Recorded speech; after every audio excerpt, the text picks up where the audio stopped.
नमस्कार, जय हिंद। बहुत बहुत स्वागत है मध्य प्रदेश माध्यमिक शिक्षक भर्ती वर्ग 2 के सभी साथियों का, भविष्य के शिक्षकों का एक बार फिर से। साथियों, एक बड़ा बहुत ही असमंजस वाला टॉपिक है। वैसे मैं इस बात पे बहुत चर्चा कर चुका हूँ और ये टॉपिक पहले भी मैंने आप सभी को जिक्र में लिया है। पर एक बेसिक सी बात जब मैंने ये देखा, अभी ऑफिस में पूछा, तो काफ़ी बच्चों के पास आज भी ये डाउट है कि पैटर्न क्या होगा। एक पेपर कितने मार्क्स का आएगा, पेपर में क्या पूछा जा सकता है, सीडीपी आएगा नहीं आएगा, लैंग्वेज का क्या कॉम्बिनेशन होगा। इस टाइप से बहुत सारे डाउट आपके पास में हैं। और सबसे बड़ी बात जो है वो है सिलेबस का, कि सर हम तैयारी करें तो किस बेस पे करें। सिलेबस को हम बेस बनाएं, पर कौन सा बनाएं। सिलेबस अगर बदला और हमने जो नोट्स बनाए या हमने जो किताबें ली या जो नोट्स लिए या जो हमने कोर्स लिया, क्या वो काम आएगा या नहीं आएगा। ये कुछ विचार हैं, क्योंकि अब समय बहुत बचा हुआ है। तो अब नोटिफिकेशन का अगर वेट करते हैं आप, तो आपके पास मात्र 45 दिन का टाइम मिलेगा। और अब उस 45 दिन में आप सिलेबस को पूरा कवर कर लेंगे, उसका रिवीजन कर लेंगे, आप उसके हिसाब से प्रैक्टिस लगा लेंगे, तो ये पॉसिबल नहीं होगा। जो भी डिसीजन लेना पड़ेगा वो आज और आपको अभी लेना पड़ेगा। सबसे पहला क्वेश्चन जो है वो क्वेश्चन है कि पेपर कितने मार्क्स का आएगा, इसका पैटर्न समझ लेते हैं। सबसे पहली चीज़ देखिए, पात्रता हुई थी आप लोगों की 150 की, ये तो सभी को पता है। 150 की आप लोगों का हुआ था, जो एग्ज़ाम था एंट्रेंस एग्ज़ाम था। पात्रता हुई थी, प्रीलिम्स हुआ था। इसमें जो मेन सब्जेक्ट आया था वो आया था 120 का, और 30 मार्क्स में आया था GK, GS, language, English, Hindi, ये सब पार्ट आए थे। ये सारी चीज़ें उसमें गद्य पद्य आए हुए थे। अब यहाँ पर अगर अब मैं कहूँ आपसे कि ये पैटर्न हो चुका है पात्रता का, ऐसे ही वर्ग एक में था, और वर्ग एक में चयन परीक्षा में मार्क्स 100 रहे थे। तो वर्ग एक में जैसे 100 का पेपर आया था, अभी चयन परीक्षा हुई है, वैसे ही वर्ग एक के जैसे ही आपका वर्ग दो का जो भी पैटर्न होगा वो टोटल ऑफ 100 मार्क्स का होगा। और एक बात और यहाँ समझने वाली है कि वर्ग एक जो था वो एक लेक्चरर पोस्ट है। मतलब वो एक स्पेसिफिक पोस्ट होती है जो पोस्ट ग्रेजुएशन के बाद होती है, और उसमें आप लोगों को बहुत गहनता से अध्ययन करना पड़ता है। पर यहाँ पर अगर मैं आपसे कहूँ कि वर्ग दो में एक चीज़ अगर आपने सुनी हो, या दूसरे एग्जामों में जैसे रीट हो गया, यूपी टीईटी हो गया, केवीएस हो गया, डी ट्रिपल एस भी हो गया, छत्तीसगढ़ का टीईटी हो गया, पंजाब कैडर का हो गया, होता क्या है कि माध्यमिक शिक्षक में पेडागोजी का मतलब शिक्षण पढ़ाया जाता है। तो ये 99% चांसेस हैं कि जो आपका मूल सब्जेक्ट आएगा वो 100 का आएगा।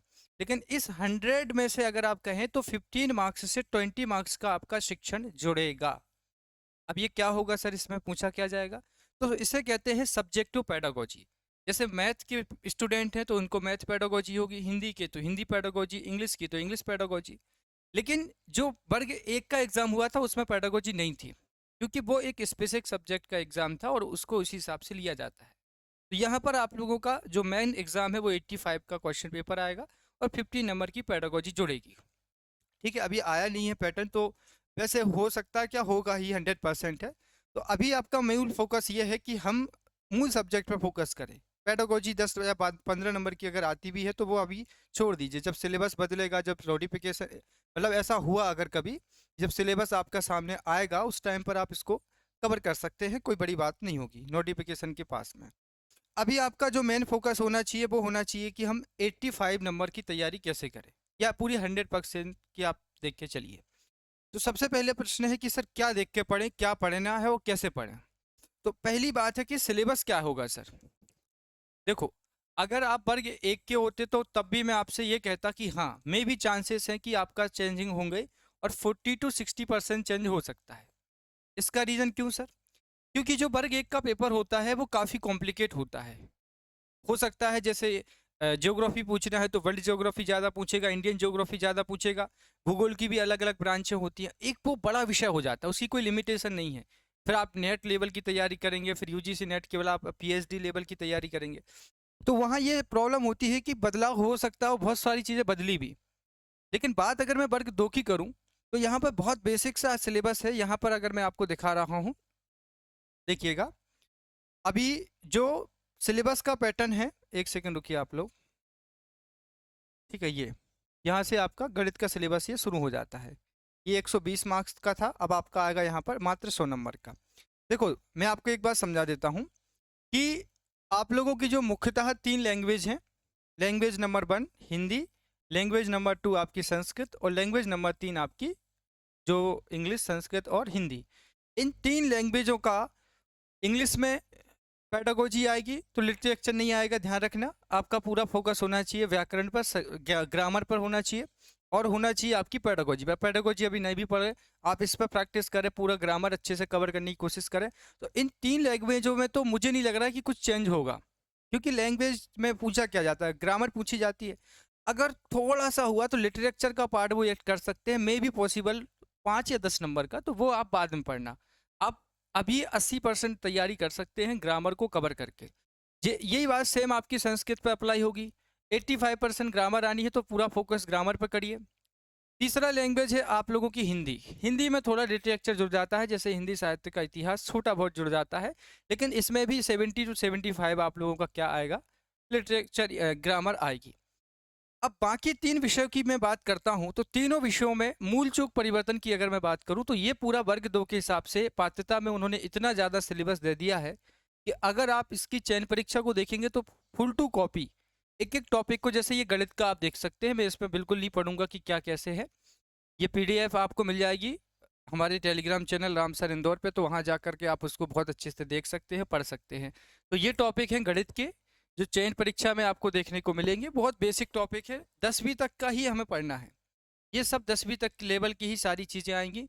ये आप देख सकते हैं, ज्यामिति, त्रिकोणमिति, बीजगणित, और पहला टॉपिक था क्या, संख्या पद्धति, नंबर सिस्टम, ज्यामिति, ट्रायंगल, समभुज, समरूप त्रिभुज, इसके बाद रचनाएं, क्षेत्रमिति, सांख्यिकी, ब्रह्मांड। अब यहाँ से ये थोड़ा साइंस का पैटर्न शुरू हो जाएगा। तो आप कहेंगे कि सर मैथ्स में भी आएगी? जी हाँ, मैथ्स में भी आपकी साइंस आएगी 10 नंबर की।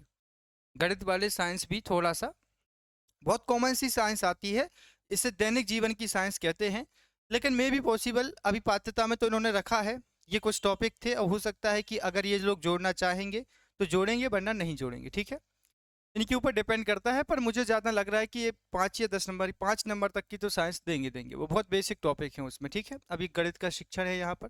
फिर साइंस पे आ जाइए तो साइंस 100 नंबर की आएगी, ये टॉपिक देख लीजिए आप।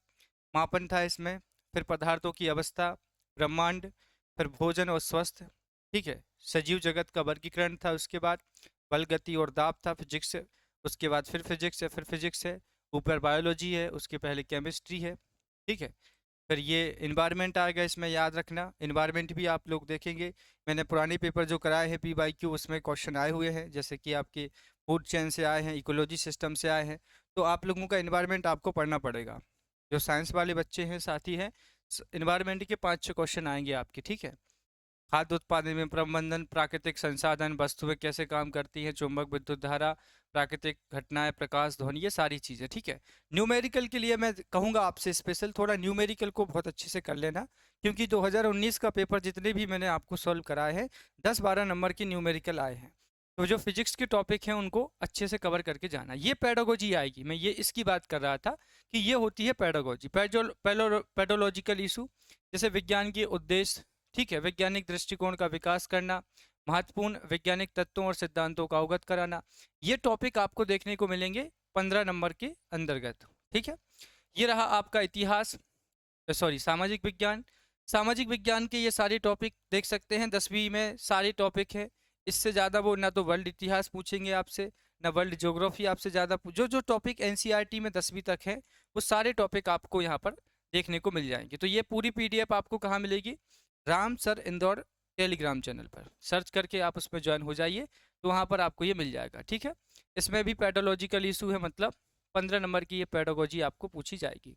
इसके बाद हिंदी है, तो अब हिंदी में देख सकते हैं ये सब आपका व्याकरण है। यहाँ से थोड़ा सा ये है प्राम चिन्ह, वाक्य बोध, भाषा बोध, अपठित गद्य पद्य आएंगे, निबंध लेखन आएगा कोई भी, उसके क्वेश्चन आएंगे, पत्र लेखन बिल्कुल सेम। ये रहा थोड़ा सा इतिहास, ठीक है। मैंने कहा ना कि 10-5 नंबर का थोड़ा इतिहास, इसमें ज़्यादा डिटेल में नहीं जाएंगे, क्योंकि जो अभी वर्ग 2 की पुराना जो 2023 में पात्रता हुई है, उस पात्रता के लिए देखा होगा आप लोगों ने कि इतिहास के ज़्यादा क्वेश्चन नहीं थे, व्याकरण के क्वेश्चन ज़्यादा थे। 10 क्वेश्चन आपके हिंदी साहित्य के इतिहास में आ सकते हैं, ठीक है।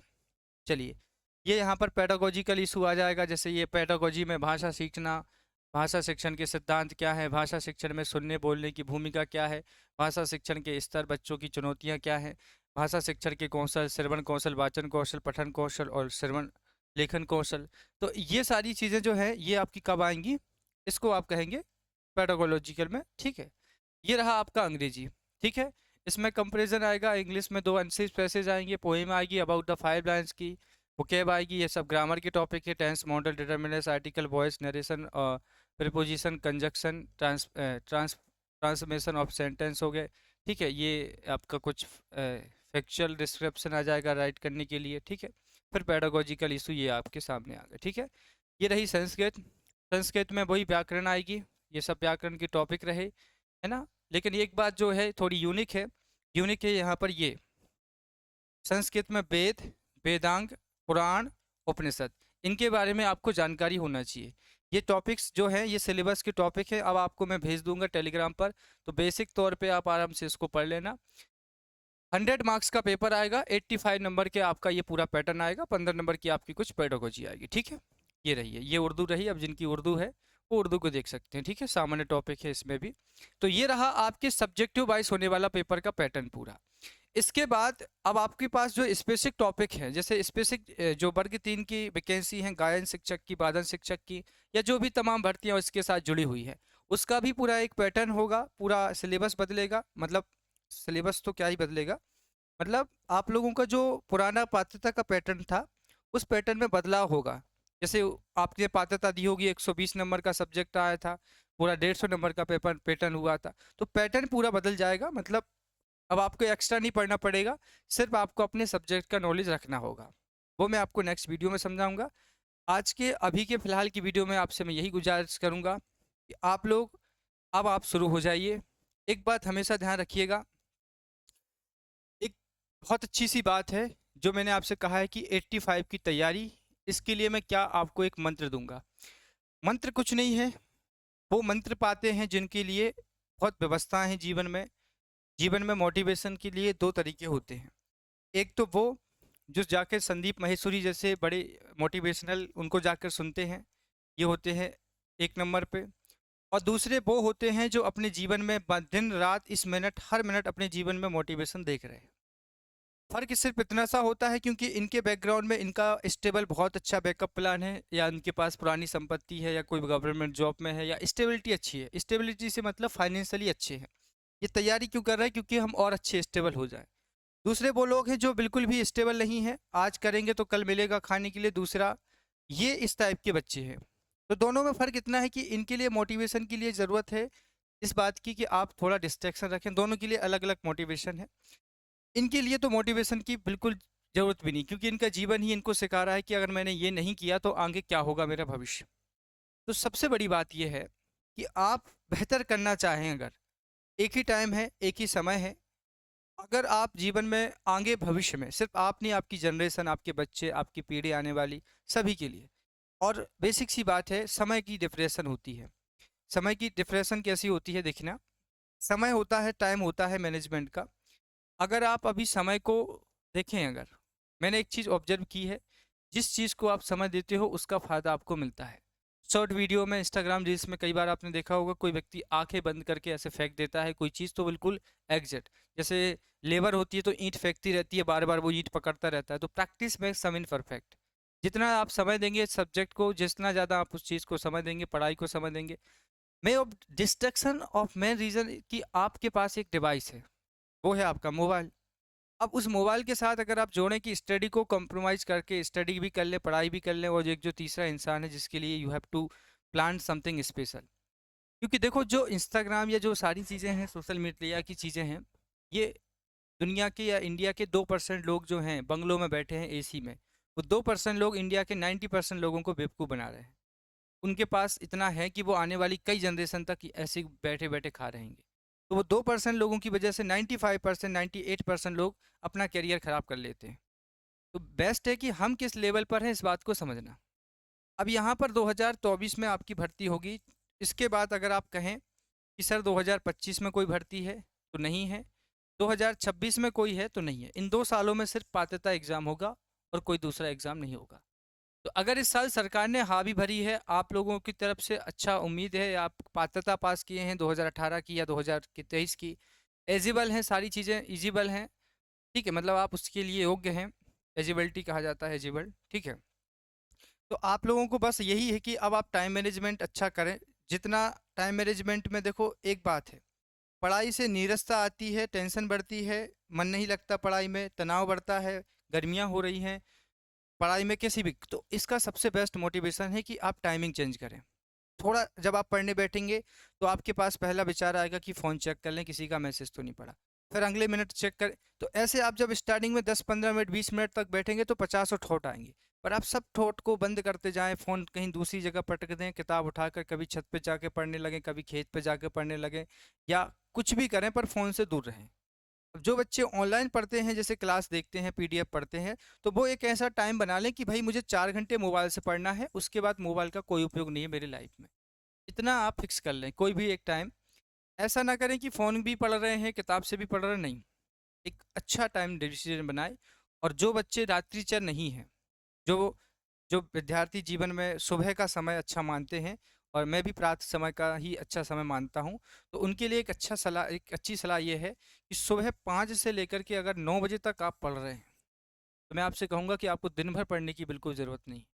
5 से 6, 6 से 7, 7 से 8, 8 से 9, ये 4 घंटे 3 घंटे अगर आप पढ़ रहे हैं अभी भी, जून तक जुलाई तक, तब आप बहुत अच्छा कर पाएंगे। एक आध घंटे दिन में या रात में फिर पढ़ लेना। तो सुबह का टाइम आप निकालिए पढ़ने के लिए, आपको बहुत अच्छी सक्सेस मिलेगी। थर्ड पर्सन के लिए बस इतना कह दीजिए कि आप, अगर हाँ आप इस कैटेगरी के हैं, आपके पास बहुत कुछ है पीछे बैकअप में, तो बस आप टाइम पास की या फिर आप उसी तरीके से डील कर सकते हैं। लेकिन अगर आप इस कैटेगरी के हैं तो आपके पास तो ये विकल्प ही भी होना होना नहीं चाहिए कि कोई थर्ड पर्सन आपकी लाइफ में है, कि किताब के अलावा ज़िंदगी में आपके फ़िलहाल क्या है। तो ये बहुत सारी चीज़ों को लेकर के ये वीडियो था। फ़िलहाल मैं इस वीडियो को यहाँ रोक रहा हूँ, क्योंकि अब इस वीडियो को अगर मैं ज़्यादा बड़ा ले जाऊँगा तो काफ़ी चीज़ें आपकी कॉम्प्लिकेट हो जाएँगी, आप भी क्लियर नहीं हो पाएँगे। तो अभी फ़िलहाल इस वीडियो को मैं यहाँ पर रोक के आपको आगे बढ़ रहा हूँ।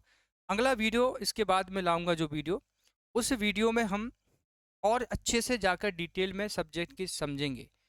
मैथ को समझेंगे, हर सब्जेक्ट को बहुत अच्छे डिटेल में जाकर समझेंगे। तो फ़िलहाल इस वीडियो को यहीं तक हम रोक रहे हैं, और आगे बढ़ते हैं। कल या परसों में एक नया वीडियो आएगा। उस वीडियो में हम आपको इसके आगे की चर्चा करेंगे, क्या कैसे तैयारी हो, क्या क्या आपकी स्ट्रेटजी हो, इसके बारे में हम चर्चा कर रहे होंगे। फिलहाल इस वीडियो में इतना ही साथियों। जुड़ने के लिए आप सभी का बहुत बहुत शुक्रिया। जिनको नोट्स चाहिए हैं, वो एक स्क्रीन पर नंबर दिख रहा है, उस नंबर पर मैसेज करिए, तो आपको आपके घर नोट्स जानकारी प्राप्त हो जाएगी कि कैसे आप घर पर नोट्स बुला सकते हैं, क्या प्राइस रहेगी, कैसा क्या उसका पूरा पैटर्न रहेगा। ठीक है, तो फिलहाल इस वीडियो में जुड़ने के लिए आप सभी का बहुत बहुत धन्यवाद। जय हिंद, वंदे मातरम, नमस्कार।